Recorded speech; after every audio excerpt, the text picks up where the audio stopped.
I just wanted to quickly say thank you to Alec Motors for providing this EM1 Civic Si.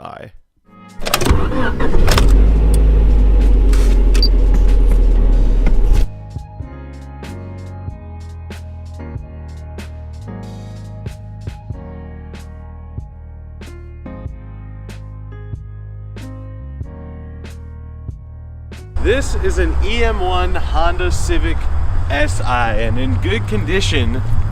They're worth about as much as my 2016 Ford Fiesta ST. In fact, damn near perfect one recently sold on Bring a Trailer for over $20,000. So that begs the question, what makes this Civic so special as opposed to another one? And why is it worth so much money? Well, there's a very quick and easy way to answer that question, and it's to look under the hood. Because this isn't your normal D16 EM1 body Civic. This is a B16 A2 1.6 liter engine putting out 10 horsepower per liter. This 1.6 liter four cylinder in 1999 made 160 horsepower, which is pretty insane for the time. If you take a look inside, it doesn't look a whole lot different from a normal Civic of this year, aside for the gauge cluster, the SI, and a whopping 8,000 RPM redline, and the SI floor mats. Everything else is pretty much the same as a normal 1999 Honda Civic.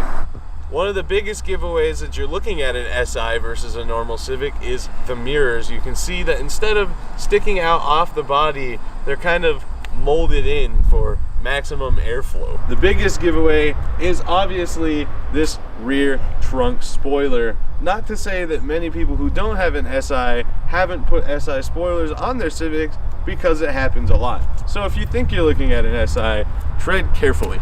A couple other more minor details are, of course, the front lip, the side skirts, and the DOHC VTEC stickers on the side, but that's probably not really what you care about. What makes it an SI? What you probably want to know is how it feels to drive one of these.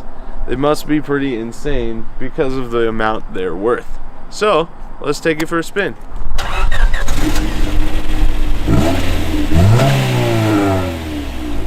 So here we go, guys. EM1 Honda Civic Si, the legendary first real taste of a performance Civic we got in North America.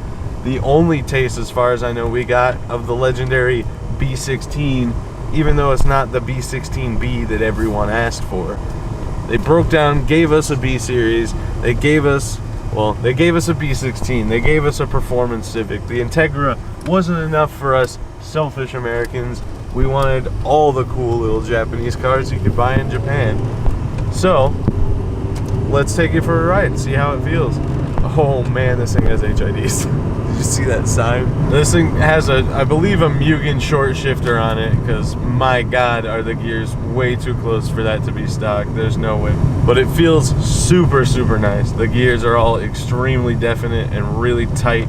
I was really excited that my Integra's transmission was that good, and I'm glad to see that it's kind of a B-series transmission thing. Granted, this car has a lot less miles than the Integra. It only has 134,000 on it. It's almost intimidating looking at the dash and looking at the red line, 8,000 RPM. That's some motorcycles.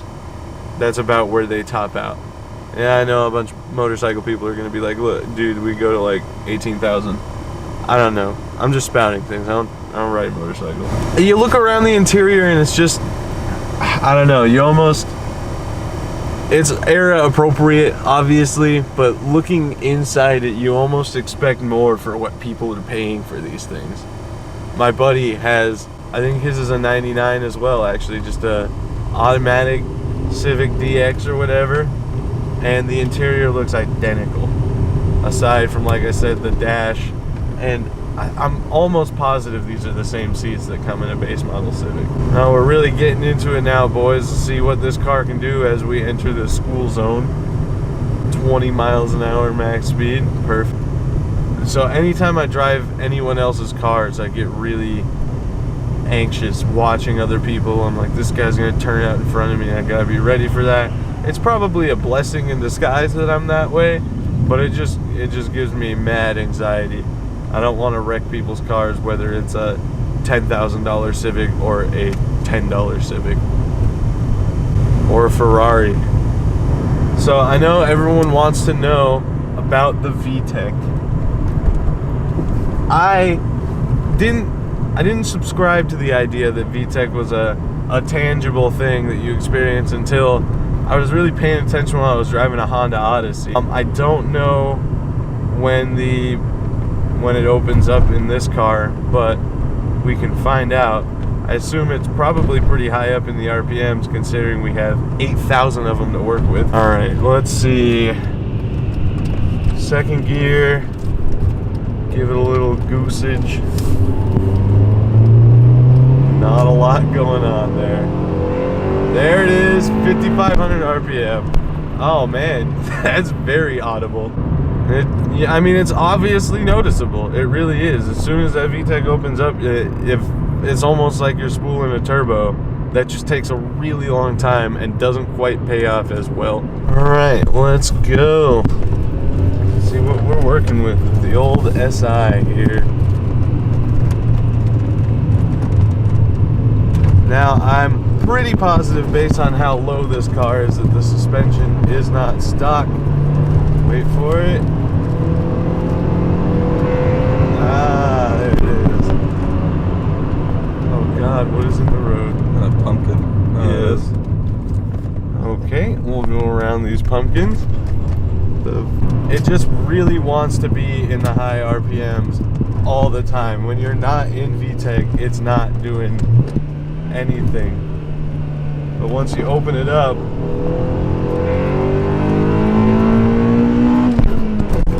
oh man, that is not even close to using all 8,000 of the RPMs either. It's just, it just wants to go. Or an example of the adage that it's more fun to drive a slow car fast than it is to drive a fast car slow. I mean, that seems obvious, but it's just one of those things you get to use all the power whenever you feel like it. You can, run it to the red line first and second gear and barely be over the speed limit on like your average national highway. It's not a fast car, but it is a fun car. Now, I'll be frank, I've been pretty spoiled, obviously, with the Fiesta. So, the steering to me feels really vague. Oh, let's go. It's good. It just, if it was a lot tighter, the power steering almost feels like it works too well. If that's a thing, it feels too light. It doesn't fight you enough. You really want to, at least personally, I want to be able to feel more, direct, just turn in. When I turn the wheel, feel like the car is really listening and responding with no latency. This isn't bad. I've definitely had much, much worse, but it's not fantastic. Now, I know I'm going to have a lot of people asking me why I got in a 20-year-old Honda Civic and expected it to be fast and handle perfectly. I didn't. I realized that this is a 20-year-old Honda Civic and that the time of its release, it was amazing. It was groundbreaking, and it primarily was a fast, good handling car that anyone could afford. You could go to a grocery store or a racetrack and expect to come back home without issue from either one of those things. It's just a reliable little car that makes decent power. It's just enough power to have a lot of fun with while still getting good fuel economy and having the practicality of a back seat that actually has some leg room in it, unlike the Integra. It goes. I don't know what intake's on this, but you can really hear when the VTEC kicks in. God, I can't believe I just unironically said that statement. It's just a fun car. You can't deny. You can't be mad at an old performance Honda. There's all these people out here that, my Camaro from the same year made more horsepower, yada, yada, yada. This car makes more power. That car makes more power. This BMW M3 handles better. Yeah, it's a Honda Civic. You're not you're not really showing anybody, teaching anybody a lesson by noting that there are faster and better handling cars than a Honda Civic, but it's just so good. And the legendary B series, renowned for being one of few Honda engines that sounds good if you keep it mild mannered. Don't get out of hand. It's still a Honda. Nobody wants to hear it all the time, but if you put some decent exhaust on it, let it breathe a little bit, especially a good intake. That is what you do with Hondas. You keep the exhaust quiet and the intake loud as you can get it, because they sound super, super good coming from up front. Now that begs the question, do I think it's worth $10,000? Personally, I would not pay that for one of these. It's a ton of good fun to drive, but like I said, my Fiesta was 15, and that's got GPS and a touchscreen and Android Auto and all these modern amenities that I've grown very accustomed to. But there is a reason people are paying so much for them. It's not just that it's a fun, performance-oriented car that's pretty zippy when you put your foot down. There's plenty of those. You get Golf GTI, Fiesta ST, Focus ST, Fiat 500, Abarth. It's the heritage that you're paying for when you buy an EM1 Civic Si. Long story short, the EM1 Honda Civic Si is an incredible handling, great power output, 1.6 for its time, and it's worth a lot of money just because of what it is. It has a lot of heritage, and you're not paying $10,000 because you should expect a modern equivalent handling, amazing, track-ready car. You're paying $10,000 because they're hard to find. It was a big staple in Honda history in the US, and to find one in good enough condition to consider keeping or restoring or bringing it all the way back to life, or find one that was sitting in a garage, that is why they're worth so much. It's a fun car. Is it comparable to something like a modern Honda Civic Si? Probably not, but you pay about the same price for either one. Thank you guys very much for watching. Don't forget to subscribe. Thank you for getting us to 43,000 subscribers, and we will see you guys in the next video. Peace out.